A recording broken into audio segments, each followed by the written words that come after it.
বিসমিল্লাহির রহমানির রহিম। ইয়াকা নাবুদু ওয়া ইয়াকা নাস্তাইন। আমি মাহমুদ আপনাদের সবাইকে ওয়েলকাম করছি। আজকে আমি যে টপিক নিয়ে আলোচনা করব সেটি হচ্ছে হিসাব বিজ্ঞানের হিসাব চক্রের প্রথম ধাপ, সেটি হচ্ছে জার্নাল বা জাবেদা। এখন জাবেদা আলোচনার আগে আপনাদের উদ্দেশ্যে আমার কিছু রিকমেন্ড, সেটা হচ্ছে কি, এই আমার লেকচারগুলো বিগিনিং থেকে আমি আলোচনা করব এবং আপনারা সিকোয়েন্স মেনটেন করে দেখবেন। একটা ভিডিও দেখে মাঝখানে একটা দেখবেন, তাহলে কিন্তু আপনি বুঝবেন না। সিরিয়াল অনুযায়ী দেখবেন, তাহলে আপনার জন্য বুঝতে অনেক সহজ হবে। যাই হোক, এখন যারা একদমই নতুন তাদের জন্য আমি চিন্তা করে ওটা তৈরি করা হচ্ছে। যাই হোক, আমরা আমাদের মূল আলোচনায় ফিরে আসি। সেটি হচ্ছে জাবেদা কাকে বলে, জাবেদা কত প্রকার ও কী কী, এবং হিসাব সমীকরণ জাবেদা করার নিয়ম। আমরা প্রথমে জাবেদা নিয়ে বলবো। জাবেদা হচ্ছে কারবারি লেনদেনসমূহ সংঘটিত হওয়ার পর তারিখ অনুসারে ডেবিট ও ক্রেডিট পক্ষ বিশ্লেষণ করে সংক্ষিপ্ত ব্যাখ্যাসহ সর্বপ্রথম যে বইতে লিপিবদ্ধ করা হয় তাকে জাবেদা বলা হয়। জাবেদাকে সাধারণত প্রাথমিক বই বলা হয়, সম্পূর্ণ বই, দৈনিক বই, মূল বইও বলা হয়। হ্যাঁ, জাবেদা প্রথমত দুই প্রকার। জাবেদা প্রথমত দুই প্রকার, সেটি হচ্ছে বিশেষ জাবেদা এবং সাধারণ জাবেদা বা প্রকৃত জাবেদা বা প্রাথমিক জাবেদা বলা হয়। আমরা প্রথমত বিশেষ জাবেদা আসবো। সেটি হচ্ছে ক্রয় জাবেদা, বিক্রয় জাবেদা, ক্রয় ফেরত জাবেদা, বিক্রয় ফেরত এবং নগদ প্রাপ্তি, নগদ প্রদান জাবেদা। এখন যদি আমি বলতে চাই ক্রয় জাবেদা কি, সেটি হচ্ছে ধারে পণ্য ক্রয় করলে ক্রয় জাবেদা দিতে হয়, ধারে কোনো পণ্য বিক্রয় করলে বিক্রয় জাবেদা দিতে হয়, এবং ধারেকৃত পণ্য ফেরত দিলে, আমার যখন কোনো পণ্য পচা বা বিনষ্ট হয় তখন আমি পণ্য ফেরত দিই, তখন আমি ক্রয় ফেরত জাবেদা দিতে হয়।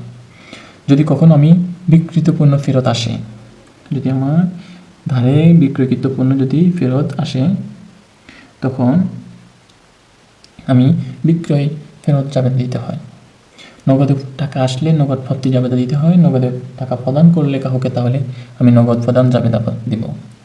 তো এটি একটি বেসিক ধারণা। যখন আমরা মূলে স্টেপ বাই স্টেপ যখন আমরা আসবে আমাদের লেকচারগুলো, তখন আমরা একটার জন্য এক একটা করে ভিডিওগুলো আসবে, তখন আমাদের মূল আলোচনাগুলো হবে। এখন একটু আপনাদেরকে একটি বেসিক ধারণা দিয়ে রাখলাম। তো যখন করা হবে তখন এটার জন্য ক্রয় জাবেদা, বিক্রয় জাবেদা, এগুলোর জন্য সম্পূর্ণ যে টিউটোরিয়ালগুলো আসবে ইনশাল্লাহ। সো আমরা এখন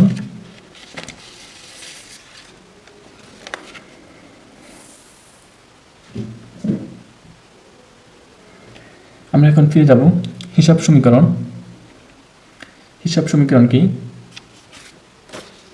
হিসাব সমীকরণ হচ্ছে আমাদের লেনদেনের বৈশিষ্ট্যর মধ্যে সবচাইতে গুরুত্বপূর্ণ বৈশিষ্ট্য হচ্ছে এটিকে হিসাব সমীকরণে প্রবাহিত করা। হিসাব সমীকরণে প্রবাহিত করা। এখন আমরা জানব হিসাব সমীকরণ কি। হিসাব সমীকরণ কি?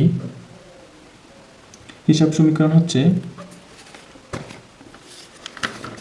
একটা প্রতিষ্ঠানের নির্দিষ্ট সময়ের মোট সম্পদের পরিমাণ, একটা প্রতিষ্ঠানে তার আমি এখানে হচ্ছে সম্পদ, হিসাব সমীকরণের সম্পদ ইকুয়াল টু দায় বা মালিকানা সত্ত্ব, এই তিনটি হিসাব নিয়ে হিসাব সমীকরণ বা হিসাব করা হয়। তার মধ্যে যদি আমরা বলতে যাই একটি প্রতিষ্ঠানের মোট সম্পদের একটি প্রতিষ্ঠানের নির্দিষ্ট সময়ের মোট সম্পদের পরিমাণ, একটি প্রতিষ্ঠানের নির্দিষ্ট সময়ের মোট সম্পদের পরিমাণ দায় ও মালিকানা সত্ত্ব বা দায় প্লাস মালিকানা সত্ত্ব সমান হবে, এটি প্রমাণ করার জন্য এই হিসাব সমীকরণটি ব্যবহার করা হয়। যাই হোক, হিসাব সমীকরণের ইকুয়েশনের মধ্যে এটি হচ্ছে একটি basic equation. A equal to সম্পদ, A means সম্পদ, else mean দায়, ওই মালিকানা সত্ত্ব। যাই হোক, এটি হচ্ছে একটি বেসিক ইকুয়েশন। যখন আমরা A equal to L plus ওই, যখন আমরা ওইকে ভাঙবো তখন পাবো আমরা C মানে ক্যাপিটাল, I মানে ইনকাম, X মানে E মানে এক্সপেন্স, D মানে ডিউরেশন, ডিউরিং। সো আমরা দেখতে গেলে A equal to সম্পদ, L equal to liabilities, O equal to owners securities, C equal to capital, I equal to income, E equal to expense, D equal to during। যাই হোক, এখন আমরা ফিরে আসি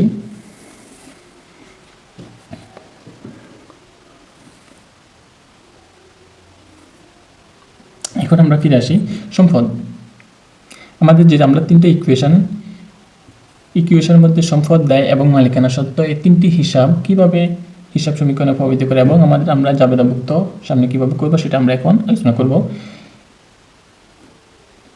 জাবেদার ক্ষেত্রে এটি একটি গুরুত্বপূর্ণ আলোচনা। সম্পদ হচ্ছে অর্থনৈতিক পরিসম্পদ যা মুনাফা অর্জনের কাজে নিয়োজিত। সম্পদকে কিভাবে আমরা সম্পদ অর্জন করি? সম্পদ অর্জন করি আমরা আসবাবপত্র, দালান কোঠা, ভূমি ইত্যাদি, এগুলোর মধ্যে আমরা সম্পদ অর্জন করে থাকি প্রতিষ্ঠানের। দায় হচ্ছে সম্পদের উপর তৃতীয় পক্ষের দায়। দায় হচ্ছে যে আমাদের এই ইকুয়েশন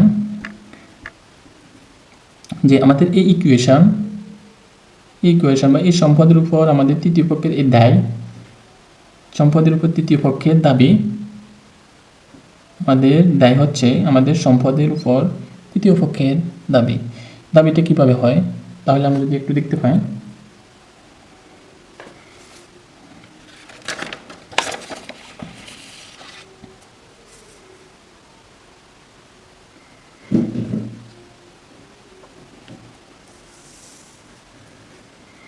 এখন ধরা যাক ধারে 5,000 টাকার পণ্য ক্রয় করা হলো।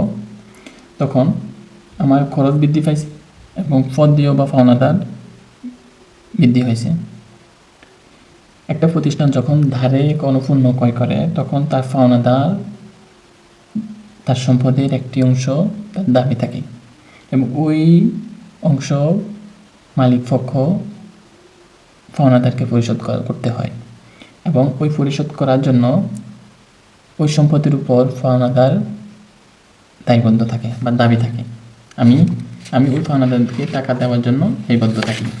বা এখন বলা হচ্ছে, এখানে দেখা হচ্ছে সম্পদের উপর তৃতীয় পক্ষের দাবি। তার মানে আমি যদি আরেকবার বলতে যাই তাহলে আমি ধারে 5,000 টাকার পণ্য ক্রয় করলাম। তো পণ্য ক্রয় করার ক্ষেত্রে আমার খরচ বৃদ্ধি পাইছে, আমার মূল টাকা চলে গেছে, আমার খরচ বৃদ্ধি পাইছে, তার পরিমাণে আমি পণ্য ক্রয় করছি, খরচ বৃদ্ধি পাইছে এবং আমি যখন পণ্য ক্রয় করি তখন আমার খরচ বৃদ্ধি পাইছে এবং আমার পদেয় হিসাব বা পাওনাদার বৃদ্ধি পাইছে। তার মানে আমার একজন পাওনাদার সৃষ্টি হয়েছে। তখন আমি যদি হিসাব করি, খরচ বৃদ্ধি পাইলে ডেবিট, পদেয় হিসাব বা পাওনাদার হিসাব ক্রেডিট। আশা করি বুঝতে পারছেন।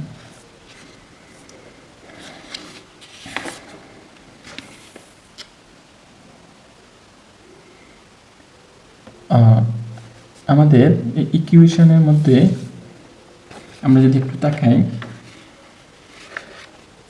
যাই হোক আমি এটা শেষ করি। এটি হচ্ছে মালিকানা সত্ত্ব। অবশ্যই আমরা দায়ী পক্ষ বুঝলাম। এখন মালিকানা সত্ত্ব হচ্ছে মোট সম্পদের উপর মালিকের দাবি। যখন সম্পদ থেকে যখন দায় বাদ দেওয়া হয়, বাকি যাই থাকে তা হচ্ছে মালিকানা সত্ত্ব। ইনশাআল্লাহ আমরা বুঝতে পারছি। এখন আমরা জানিয়ে আসবো তা হচ্ছে একটা প্রতিষ্ঠানের যখন মূলধন বৃদ্ধি পায়, একটা প্রতিষ্ঠানের যখন মূলধন বাড়ে বা বৃদ্ধি পায়, তখন সম্পদ বৃদ্ধি পায়, সম্পদ বাড়ে। এবং সম্পদ যদি বাড়ে, সম্পদ বৃদ্ধি পায়, এবং যদি কমে তাহলে মালিকানা সত্ত্ব হ্রাস পায়। মূলধন বাড়লে মালিকানা সত্ত্ব বৃদ্ধি পায়, মূলধন কমলে মালিকানা সত্ত্ব হ্রাস পায়। সেম, আয় যদি বৃদ্ধি পায় তাহলে মালিকানা সত্ত্ব বৃদ্ধি পায়, এবং আয় যদি হ্রাস পায় মালিকানা সত্ত্ব হ্রাস পায়। ব্যয় যদি বাড়ে, একটা প্রতিষ্ঠানে যদি ব্যয় বৃদ্ধি পায়, ব্যয় বাড়লে মালিকানা সত্ত্ব হ্রাস পায়, ব্যয় কমলে মালিকানা সত্ত্ব হ্রাস পায়। ধরেন আপনার প্রতিষ্ঠানের খরচ কমে গেছে, তখন আপনার মালিকের সম্পদটা বৃদ্ধি পাবে। ব্যয় যখন বৃদ্ধি পাবে মালিকানা সত্ত্বটা কমতে থাকবে। সেম উত্তোলন যখন বৃদ্ধি পায়, একটা প্রতিষ্ঠান উত্তোলন বাড়লে মালিকানা সত্ত্ব হ্রাস পায়, উত্তোলন যদি কমে তাহলে মালিকানা সত্ত্ব বৃদ্ধি পায়। যাই হোক, এখন আমি